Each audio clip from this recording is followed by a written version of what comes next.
Hello everybody, my name is Mario5514 and welcome back to another Splatoon Talk video. In this video we're going to be looking back at some of the previous updates in Splatoon 3's history as of version 11.1. With the next update being confirmed, we're going to be looking back to see how much the game has changed over the past 4 years since 2022. If you end up enjoying the video, hit the like button, and if you end up liking the video, consider subscribing, and let's get started as we jump into version 7.2. Patch 7.2 dropped on April 18th, 2024. As this update was really focused on trying to help change the meta, even though the last 3 updates we've had didn't really help things at all. So we're going to see if this is actually good or it's decent. In fact, here's some of the notes the devs have left us. This update focuses on making changes to multiplayer. For some main weapons, we've strengthened their unique characteristics or made them easier to handle. For the Big Bubbler, we've changed it to increase the amount of time you can safely act by making it harder to destroy, even from positions that make it easy to attack the weak points. For the Splatter Color Screen, we've changed it to make it easier to control opponents' movements by increasing the risk of touching the screen. For the Triple Splashdown, while it is difficult to time its use when opponents actively attempt to shoot the player down, it is extremely powerful when opponents don't shoot the player down. Therefore, we have simultaneously changed it to make it harder to shoot down and narrowed the area of effect, which you're going to see what they did here. For the Kraken Royale, we've changed it to ease an issue where from the perspective of opposing players, it felt difficult to stop countdown progression when combining Kraken Royale with Super Jump in certain modes. I wonder what they're talking about there. We plan on releasing the next update at the end of the current season. It will focus primarily on weapon balance adjustments and adding features for Sizzle Season 2024. The next update is also planned to change it so that when a player's rank in any mode is within rank 1000 for the previous season's X rankings, the rank change due to the season switch will become S+0. This change is to alleviate a problem making matchmaking in X battles difficult immediately after the season switch for players with particularly high X power. Nintendo. Alright, with that being said, let's see what the devs have given us. Alright, on to the patch notes. Sploosh-o-matic. Slightly expanded shots collision detection with players to make it easier to hit opponents. So basically the hitbox size of the bullets are made larger. So originally it was originally 0.2 units. This was increased to 0.25. So it's going to be a little easier for Sploosh to hit its targets, given that Sploosh has the shortest range out of any short-range shooter in the game. So this kind of helps with that here. Both Splattershot Pro and H3 Nozzle Nose both got a mutual buff, which is a damage buff.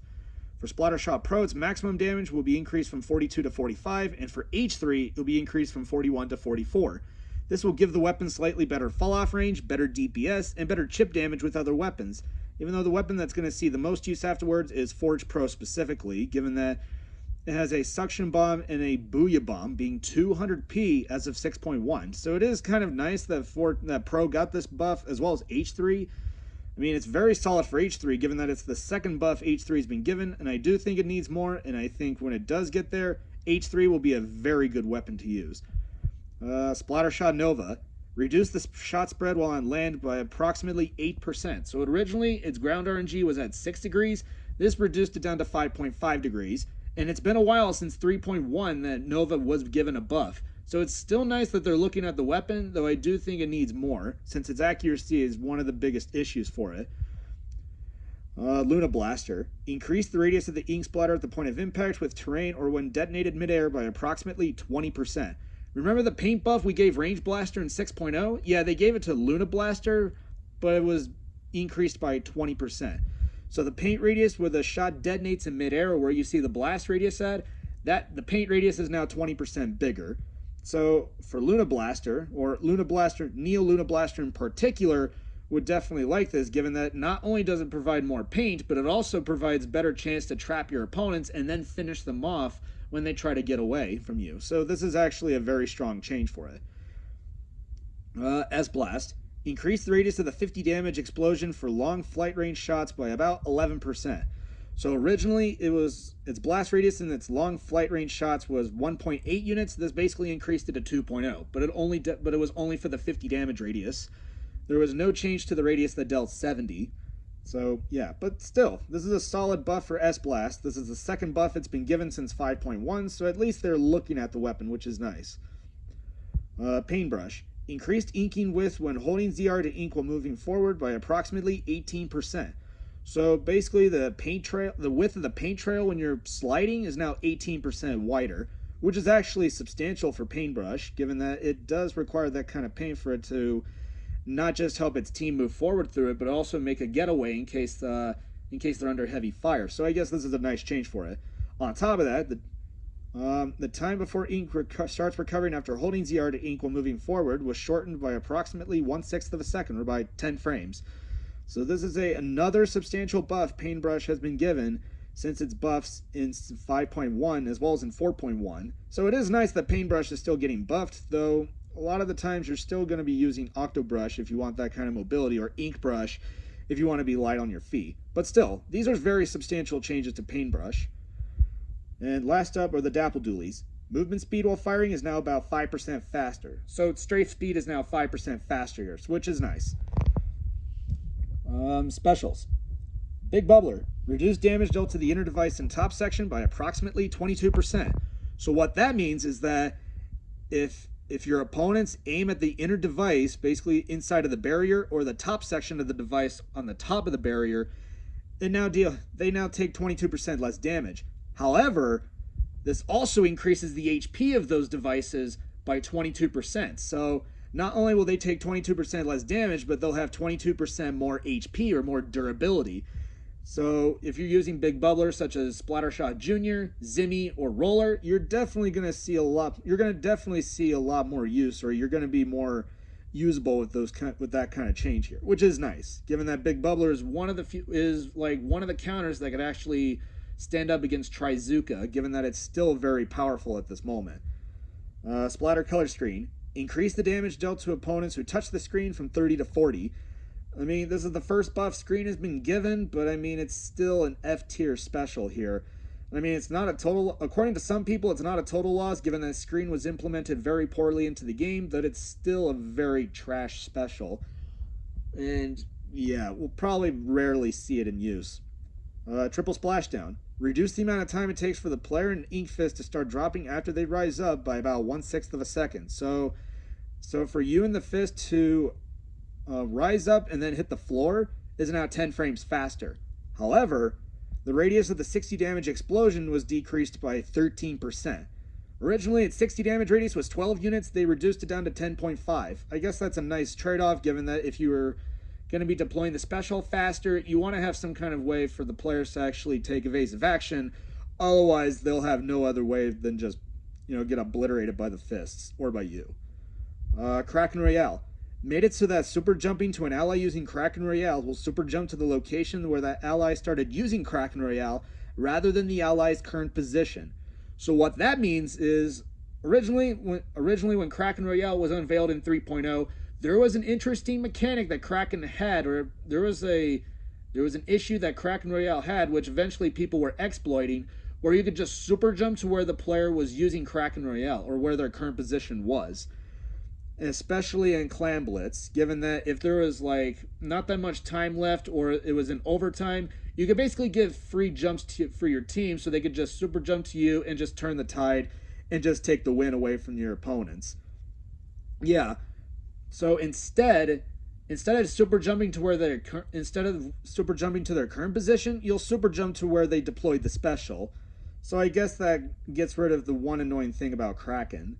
So Kraken Cheese is gone. So you can no longer super jump to where your player's using Kraken. Instead of jumping to their current position, you'll just super jump to where they deployed Kraken, which is fine by me, I guess. It provided an unfair advantage, so they did fix that. They did iron that out, so that's nice. We also have some points for special changes, are as follows. Neo Splash will get Tri-Strike at 200, so the nerf it got back in 4.0 is no longer there, so it's gone. NZAP 89 will get Super Chump at 170p. It's kind of crazy, though. I mean, Super Chump has a 10.5 second cooldown, so I guess that's a nice trade-off there, where it's there to, make sure it's not spamming it. But, I mean, yeah, it's kind of crazy they did that. Carbonular will be our first 160 weapon in Splatoon 3. Let's go. They really want people to use this one over Carbon Deco for some reason. I don't know why they think that's ever going to happen, which will never happen, which never will. I mean, it's kind of nice here, but I mean, Carbon Roller is one of the most predictable weapons when you're using Zipcaster, and 8 out of 10 times you're going to be using Octobrush or a Splatana Stamper more than Carbon Roller. But still, this is a nice change. So Carbon Roller will get Zipcaster at 160p. It's our first 160 weapon ever, actually. Gold Dynamo Roller will get Super Chump at 180p, which is okay, given that the weapon is not that good right now. Both Splat Charger and Splatter Scope will get Ink Vac at 190p, and Dapple Dualies will get Tacticooler at 170. We have our first Tacticooler weapon to reach 170p, given the lowest is 190 and the highest is 200. However, this will change, as we also have some points for special nerfs. Splattershot will get Trizuka at 210, Squeezer will get Trizuka at 220, Range Blaster will get Wavebreaker at 210, and Pencil will also get Tacticooler at 210. This primarily lowers the output of Tacticooler and Trizuka, the two top tier specials in the game, on 3 of the best weapons that have them. And the reason why Range Blaster was included was because it was like considered a top 10 weapon to use in X battles, so I guess that's their way of turning it back, given that it's still very powerful. Though after this update dropped, people would realize that a lot of things have officially changed. Given that we're still in the midst of midline meta, Trizuka meta would officially come to a close. Given that Shot and Squeezer can't get their Zukas out fast enough, or that their Zuka output has been reduced, makes it harder for them to just spam Zuka or just get Zuka at high frequency. However, people were questioning what short-range weapon was going to be the next one here, given that Double Shooter was already done by now, given that we had people running Double Splatter Shot between 5.0 and 6.1, as well as going into 7.0 prior to its nerf here. As Splattershot Jr. wasn't helping for re-entry or helping its team get back in, NZAP 85 was falling off because of Pencil, because of its dominance, and running Splattershot and Squeezer seemed more inconsistent as people got better at dealing with Trizuka, and given that Shot was 210 and Squeezer was 220, it made it harder for them to sling out Zukas fast enough, so that really didn't help them at all. However, there was one weapon that would rise up and become the new support weapon, and that is the Neo Splash-O-Matic. This wouldn't catch on until the later updates, but this would end up being the answer Short Range was looking for, being able to paint consistently and effectively, as well as have an output of Tri-Strikes as an answer to bubble comps, which ended up being the perfect choice. But like I said, that didn't catch on completely. So at this time, people are still trying to, get situated after these changes here. And midline meta is still upon us. However, 7.2 is when Trizuka meta officially came to a close. Even though Trizuka was still considered a top tier, it would no longer be considered meta. Even though it's kind of crazy that we're mentioning it like that. But still. We also have some bug fixes here to the player controls and fixes to multiplayer, as well as to Salmon Run. There was one issue. Fixed an issue where if a golden egg was thrown off the stage after transferring between ink rails, the golden egg would sometimes reappear far away when returning to the stage. Instead, it will now return to the base of the last ink rail ridden. Yeah, that was like a bug that you would do that would just easily help you get the golden eggs all the way to the basket, which I think it was only in Bone Rattle Arena that you were able to do that. So yeah, they got rid of that. And that's it. That is all the changes. And if you look back at 7.2, this was a very decent update that we've had in a long time, since 5.1. And like I've said previously, 6.0 gave us some changes, though they didn't do enough. 6.1 gave us a lot of changes, but it made the meta go in the opposite direction. And 7.0 is when they made changes not relevant to the meta.